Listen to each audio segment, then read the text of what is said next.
Today we're going to start reading a new book. It's a short book, so it shouldn't take us too long, which is a good thing because I want to read some Christmas stories this year. So I looked for a shorter book, and as I was looking through my bookshelves, I found one that my dear friend Charles Fletcher wrote many years ago. Now, Charles died in 2018, but Charles was born in 1922, so he lived from 1922 to 2018. He had an amazing life, just amazing. He was a dear, dear friend to me. I met him through the Blind Pig and the Acorn, went to visit with him at his house, and after his wife died, by the time I met him, his wife had already passed away. He wanted to do something to keep himself active, but to keep his mind going, and he was sad, to give him something to do. So he started writing books about his life growing up in the mountains of western North Carolina. He was born and raised in Haywood County, where Matt's from, so we had that in common. We could talk about some of the same places. By the time I met him, which most of his adult life, he lived in Cleveland, Tennessee. So he had a fascinating life, from the way he grew up to working. He was in World War II, all those different things. He was really, really a neat person and just a wealth of knowledge when it come to the old ways of the mountains of western North Carolina, but also just a very dear man. He was very, very dear. So he wrote several books, but the one we're going to read is just a collection of stories, really, but they're all great.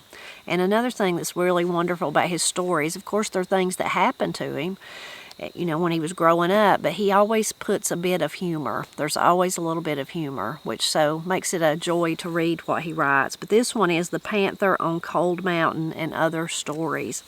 So we'll start with the one today, but first I want to read to you just his little intro, his foreword. He says, as you read the stories in this book, take into account that the writer does not consider himself an author or a writer. He does think that he is a storyteller, as were most all of the people who lived in the mountains of western North Carolina before, during, and after the Great Depression of the 1930s. The younger generation who came along after World War II were not exposed to these storytellers and have no idea of what life was like during what we old-timers sometimes call the good old days. With this in mind, I decided to continue telling about the things that I remember and were told to me when I was growing up. These stories start where the others ended in my first book, Out West and Back. My stories are based on actual events as I remember them. Because of my age, 86 at the time of this book, I sometimes have to tax my mind to remember what happened and where. I sometimes have to consult with my 85-year-old brother, TJ, also known as TP, for dates, places, and names. I tell these stories to make the younger generation of today aware of the hardships we older people faced in getting to this point in our lives. What you read in these stories is a part of what aunts, uncles, grandpas, grandmas, and all the others not having all the modern things we have today experienced. If I did not record these events of my life, they would be lost forever. My hope is that in reading my stories, young people will learn about the past and that older people will refresh their memories of the good old days.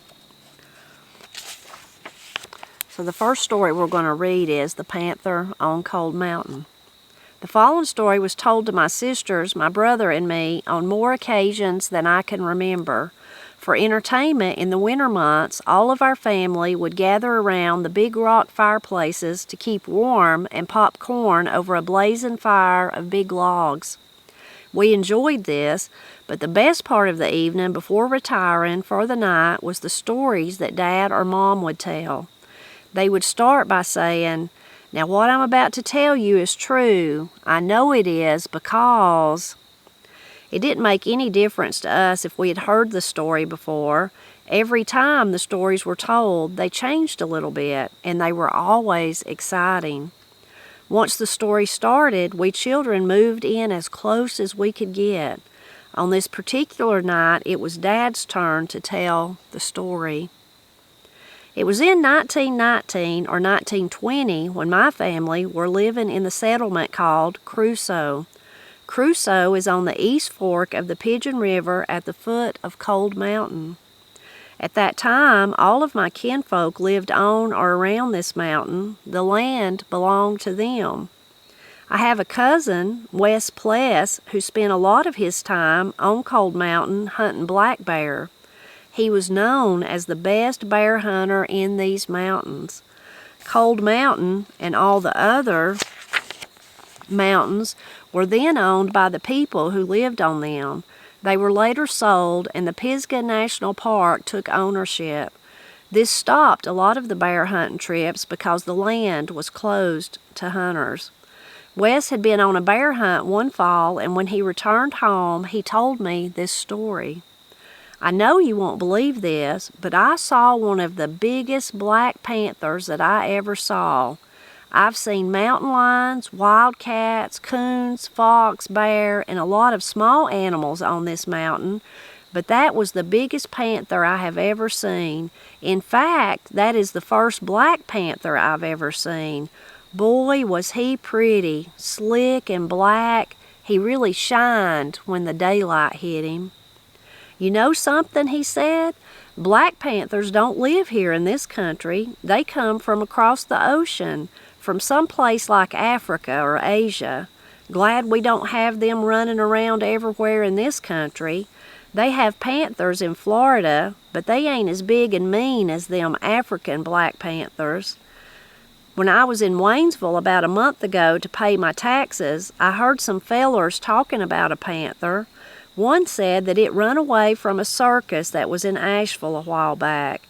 He said that it was a she and it was going to have some little ones soon.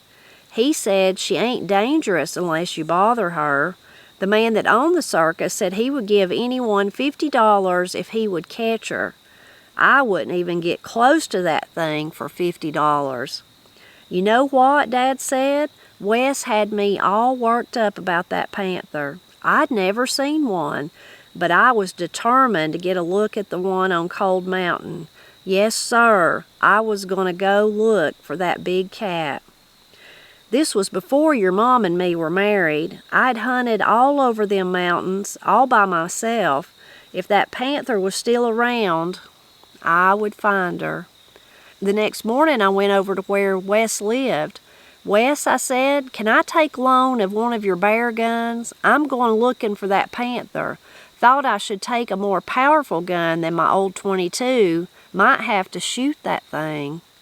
You can take one of my .30-30s. They're powerful. And you better take another handful of shells. Can't never tell what you might run into. I was on my way. I took the sled road up to where the last family lived on Cold Mountain. From there on up the mountain, I had to pick every which way I could find. The going was tough, but I was all set to see that animal that Wes said he saw on Cold Mountain. I'd walked for several hours, and by looking at where the sun was, I knew that it was way after dinner time, and I was beginning to get a little hungry. So I found a good place to sit down under a big chestnut tree. That tree must have been 100 feet tall and as big around as a wagon wheel. I took out one of my biscuits with ham in it and began eating. I had packed 2 of them in a poke that morning. They were left over from our breakfast. They sure tasted good. All that walking and climbing up that mountain sure makes a man hungry. I was soon through eating and on my way again.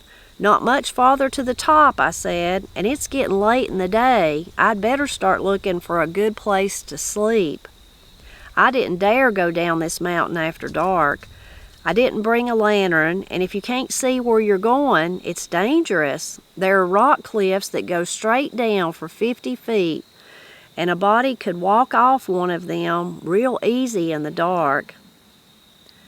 I'll get a good night's sleep and look around some more tomorrow. I've slept out on these mountains many a time. Nothing's going to bother a person. Besides, I've got this gun and a pocket full of bullets.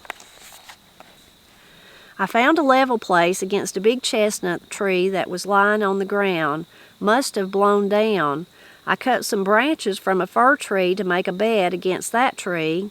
I was getting hungry again, but I only had one biscuit and ham left. Better save this for breakfast, I said. The sun had gone down over the top of the mountain, and it was getting pretty dark. Better get settled to bed, I said. Morning will be here before you know it. I didn't need any cover. It had been a bright sunny day, and the ground was good and warm. I was asleep in nothing flat. It was way past midnight when I woke up. Something is different, I thought. I don't remember covering myself with these leaves and sticks. Something strange is going on here. This never has happened before, and I've slept out in the woods many a time. Dad stood up, took his pipe from his shirt pocket, dumped the ashes on the hearth, and began to fill the pipe with fresh tobacco. Better get to bed, he said. Not long till morning. You boys have to get up early. TJ has to milk the cow, and Charles has got to feed the hogs and build a fire in the cook stove. You girls have to get up too. Tomorrow's another school day. He then took a match from his overall pocket to light his pipe with. Don't stop now, I said. Finish the story before we go to bed. The other children also were asking him to finish. I'll finish tomorrow after we finish eating supper and get the evening work done. Go on now, get to bed. We knew that he would not finish his story that night. He had done this on several occasions before. He kept us guessing about what would happen next. TJ and I climbed the ladder to the attic of the log house we lived in. This was where he and I slept. We were in bed really quick. It was very cold up there because there were no chinks between the logs, and the cold wind was going through the loft. The following day was the usual. Up early, build the fires, milk the cow, do the feeding, and then off to school. Only this day seemed to go by a little slower than the other days. I guess we were anxious to get home and hear what covered Dad with leaves and sticks. When we had finished our chores for the day, eaten supper, and taken our places by the fire, TJ and I were ready for the rest of the story. I'll wait until Mom and the girls get the dishes put away and the kitchen cleaned. Then I'll finish the story, Dad said. You women, hurry up in there, I yelled. If you don't get in here soon, it'll be bedtime and we'll never find out what put the leaves on Dad. Come on now and bring the corn popper. We may get a little hungry. Here they came. They took their regular places round the fire, and everybody was really quiet. We're ready for the story, I said. Hope you don't leave anything out. Well, he began, like I said, I'd never had anything like this happen to me before. No, sir. I was aiming to figure this out.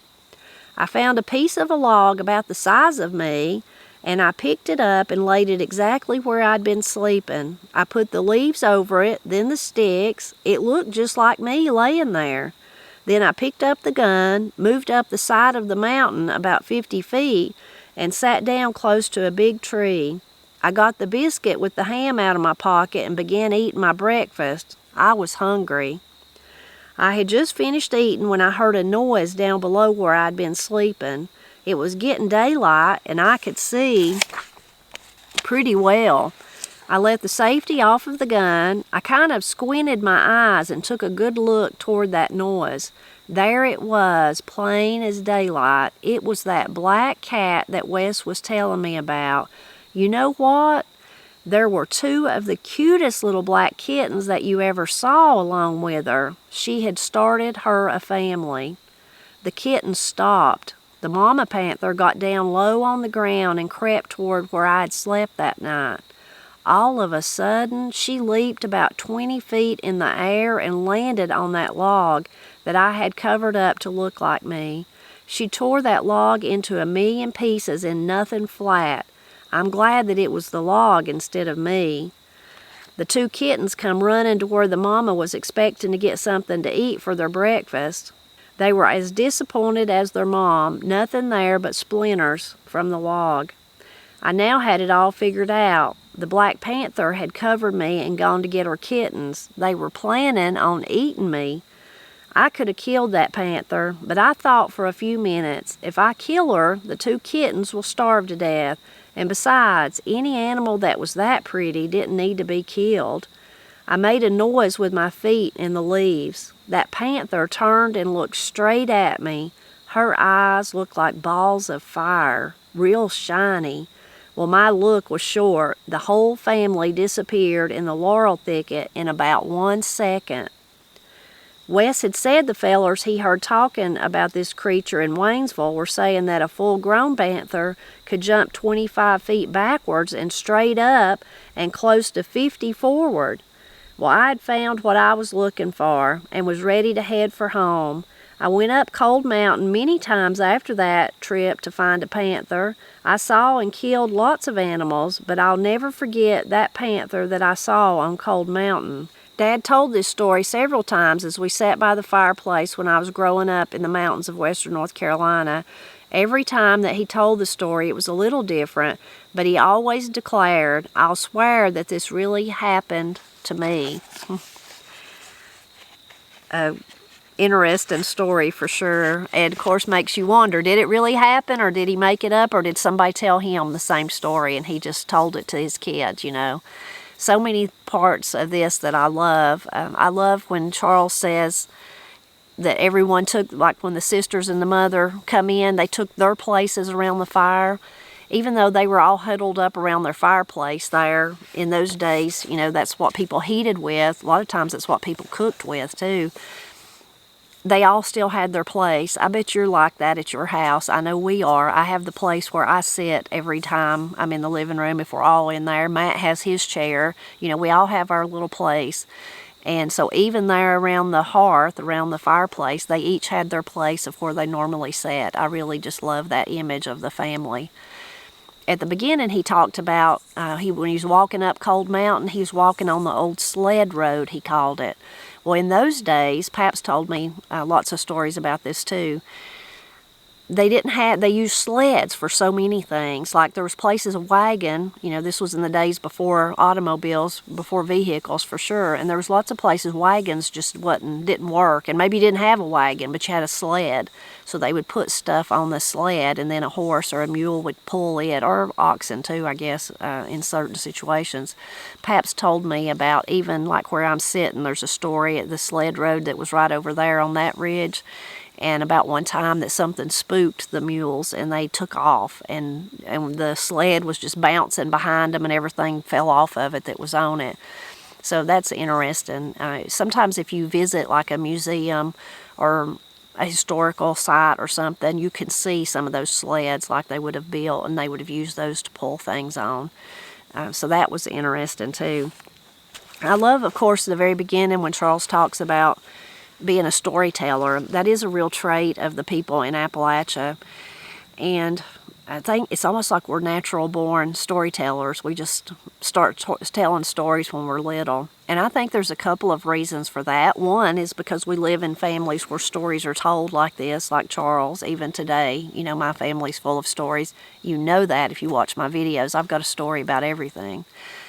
But also I believe it's because Appalachia is a familial culture, meaning it's really family-centered. Well, that means that I don't just have my stories. I have Stephen Paul's stories. I have Pap's stories. I have Papa Wade's stories, those that have been handed down to me. And so that makes them really powerful. And because we're so close-knit family, I'm excited about their stories, just like I'm excited about mine.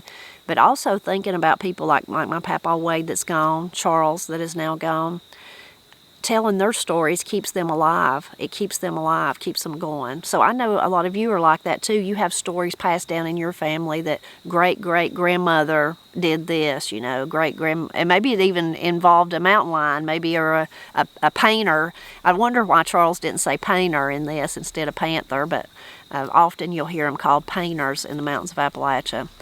But maybe it's the one, you know, there's a lot of stories like that where they go to the spring and they didn't know it and one was watching them, and then later somebody seen it, or maybe they seen it, maybe somebody seen the tracks later and knew that it was watching, like the little kid or something, or maybe the little kid seen it. There's I've heard several of the painter getting on top of the roof and trying to get into the cabin, you know.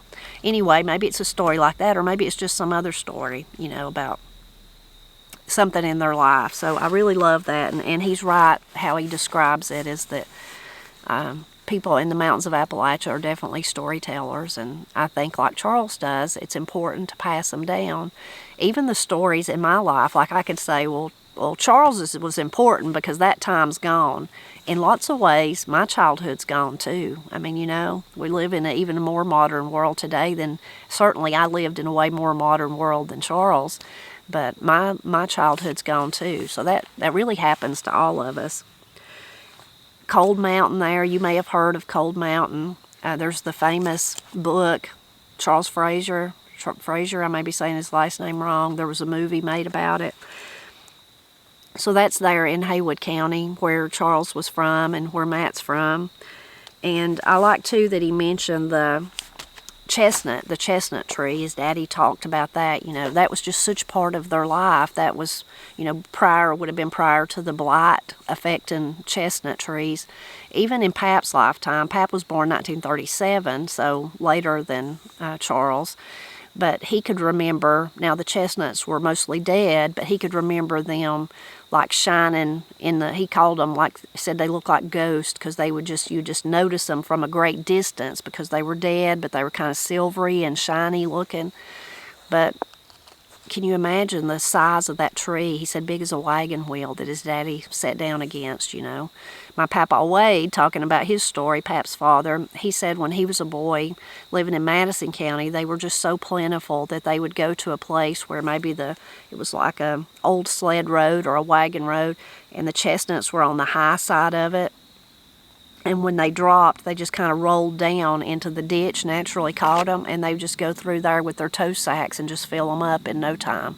You know, it was just such a great resource for the people here in the mountains of Appalachia for their food, for their animals' food, and then to sell too. Anyway, I love that he mentioned that too. I'm so glad, though, that Charles did. You know, he wrote other books too. He just kept writing little books. And some of them were just about one character and more fiction. They were still about kind of the old-timey days. But these where he wrote down stories, I just love it. You know, I'm so glad he did. And I think we all should do that, you know. So I encourage you to do that for your children, for your grandchildren. And you may say, well, I don't have any, or they don't care. Someday they probably will care if you have them. But even if they don't care or you don't have any, somebody will, and you'll have documented those wonderful stories of your family. So I hope you'll do that. And if you notice, a lot of the books we read, that's exactly what they are, people documenting the stories of their lives, you know. So I think that's wonderful. I hope that you'll come back next Friday. We'll hear Charles's next story. And of course, I hope you'll leave a comment and tell me what you enjoyed about hearing about the Panther and his daddy.